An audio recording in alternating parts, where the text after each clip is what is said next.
Durante años satanizamos la manteca de cerdo. Sin embargo, hoy se sabe que puede llegar a ser una buena opción en nuestras cocinas. Antes, todo se cocinaba con manteca. De hecho, gran parte de nuestra gastronomía utiliza la manteca como base. Por ejemplo, un tamal, ¿no? Cuando han intentado hacer tamales, pero que sin manteca por ser light, pues eso no es un tamal, ¿no? Yo me acuerdo que mi abuela siempre tenía el bote ahí de una cosa blanca que me llamaba la atención porque se me hacía como helado, ¿no? Y siempre cocinaba mi abuela los frijoles que sí con manteca, que la carne enchilada le ponía manteca, que los chiles rellenos los freía en manteca, ¿no? Entonces la manteca era parte de la cocina de la mayoría de las casas en México. Pero ¿qué pasa después? Hay un texto muy interesante que les voy a poner la liga en la descripción del video, que se llama Cuando la manteca sale de nuestras cocinas, que fue escrito por Nayeli Reyes en el Universal. Me encanta todo lo que pone ahí, ¿no? Y cómo comenzamos a deshacernos de esta grasa, independientemente de las cuestiones nutrimentales, ¿no? Que se empezaron a decir, que ahorita las comento, pero ella narra en su texto que, bueno, los mexicanos hemos sido racistas hasta en la cocina, ¿no? Empezamos a sustituir la tortilla por el pan, de ahí el dicho de a falta de pan, tortilla, ¿no? Así como, pues, la tortilla, hacerla menos, ¿no? A sustituir el pulque por vino, porque el vino, bueno, tenía cierto estatus, ¿no? Eran como alimentos de alto prestigio dietético. Y durante los años 30 y 50 fue cuando comenzaron a entrar que si el café soluble, ¿no? Que el pan de caja. Entonces, bueno, pues ya más fácil tener un pan en una bolsa. Entonces, todos estos productos que por la urbanización y cambios sociales, pues comenzamos a incluir más en nuestra alimentación. Pero ¿qué es lo que pasa con la manteca? Es súper curioso porque ahí ella pone que cuando empezaban a tomar aceite, ¿no? Porque el aceite es más, se vendía de a cuartito o de a medio. Entonces en las cocinas decían, bueno, pues es como más fácil tener un aceite que tener la manteca, ¿no? Y por otro lado, pues esta cosa de la manteca que la veían los extranjeros como una cosa antihigiénica, apestosa. Entonces, poco a poco, pues por moda, llamémosle así, quisimos comenzar a meter más el aceite en nuestra alimentación y que incluso algunas personas se sentían mal del estómago, entonces tenían que mezclar manteca con aceite para no tener dolores estomacales. Bueno, de ahí entra pues este boom, ¿no? De los aceites, cuando empiezan a sacar evidencia científica que dicen, híjole, ¿qué crees? Que el consumo de grasa saturada y colesterol eleva el riesgo cardiovascular. ¿Y qué es la manteca? No, pues 40% grasa saturada. ¿Y qué crees? Que también tiene colesterol. Oye, ¿y si hacemos un aceite que no tenga colesterol? O sea, aquí, paréntesis, solamente los productos de origen animal tienen colesterol. Dicen, claro, entonces, bueno, los aceites vegetales, que si de maíz, que si de soya, que si de todos, ¿no? Entonces empiezan a proliferar en la industria de alimentos estos aceites, que si bien no son malos, pues tienen un porcentaje muy bajo de grasas saturadas. Acuérdense que en ese tiempo, hasta hace poquitito, era la mala del cuento. Entonces, ok, pues vamos a hacerlo porque un aceite vegetal pues no va a superar el 15% de grasa saturada. Y la manteca, Evil Manteca, tiene 40% de grasa saturada. No, hombre, y de la mantequilla ni hablemos porque tiene más de 80. Oye, ¿y si hacemos una margarina? ¿No? Pues grasa vegetal, la grasa vegetal pues no tiene colesterol. Entonces ahí van a industrializar las grasas, a inyectarles hidrógeno, y es donde vienen las famosas grasas trans, que hoy se sabe que son malísimas. Esas sí están relacionadas con aumento de riesgo cardiovascular. Entonces, están las grasas malas y están los aceites súper buenos, ¿no? ¿Qué es lo que dice hoy la evidencia?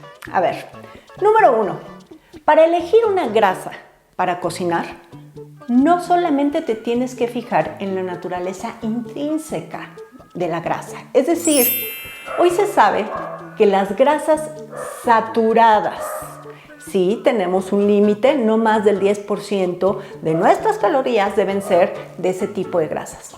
Pero también debemos considerar que nuestra dieta no debe basarse, ni tenemos que aportar gran parte de las calorías en grasas, ni de aceite de oliva, ni de manteca, ni de aceite de coco. O sea, no porque una grasa yo les diga que cocinen, que utilicen manteca, quiere decir que van a ir a comprar el tambo y que es de libre consumo. No, siempre debemos limitar el consumo porque también la evidencia dice que cuando tú incluyes tu aporte de grasa a partir de semillas, de oleaginosas, de pescados grasos como las sardinas, el salmón, bueno, ahí estás aportando grasa a tu dieta. Ahora, también las grasas para cocinar son importantes porque un platillo insípido sin grasa como esa moda que fue en los 80 de low fat, ¿no? Fat free, sin grasa.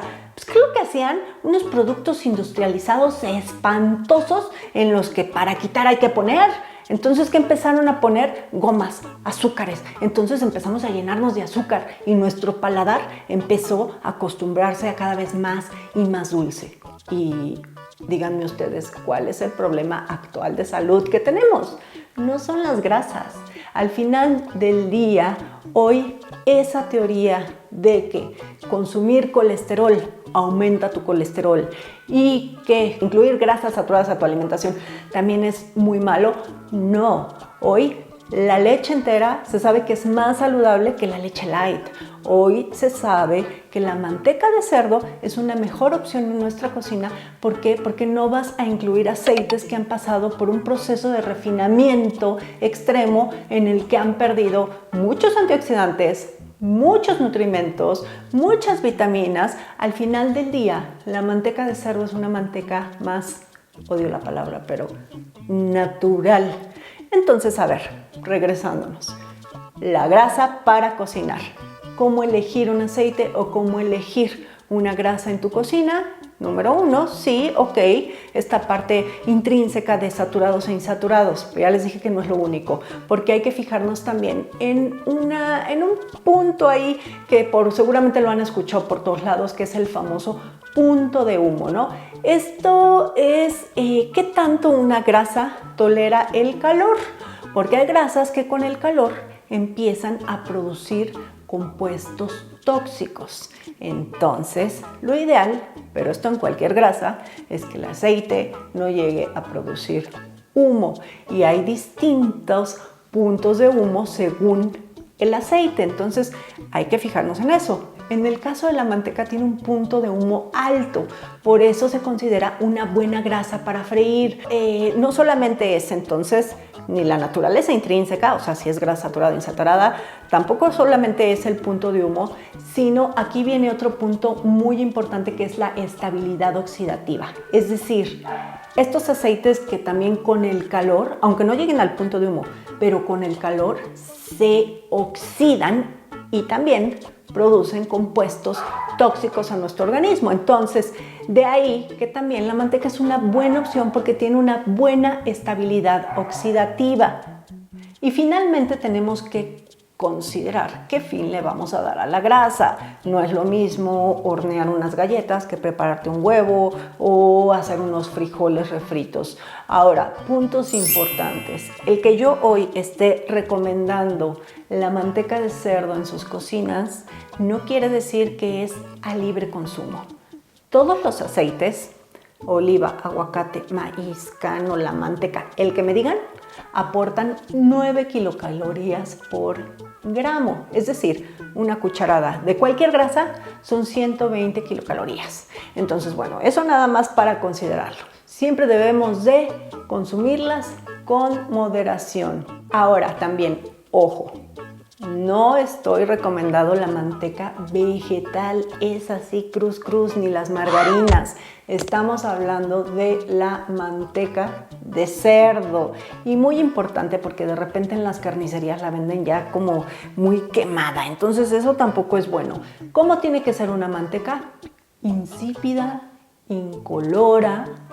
tiene que ser de textura como una pomada con granulosa, o sea, sí se tienen que sentir unos grumitos, pero no tiene que oler mucho y tampoco debe saber a chicharrón. Si bien tiene un saborcito particular, pero no exagerado y sobre todo que sea muy blanquita. Y obviamente, al ser grasa, pues debemos considerar que se enrancia con facilidad, por lo que debemos guardarla en un lugar tapadita, en un lugar fresco, ¿no? Que no le pegue el sol. Hay quien no la mete al refrigerador, yo en lo personal sí la meto al refrigerador tapadita porque sé que ahí va a conservar bien todas sus propiedades.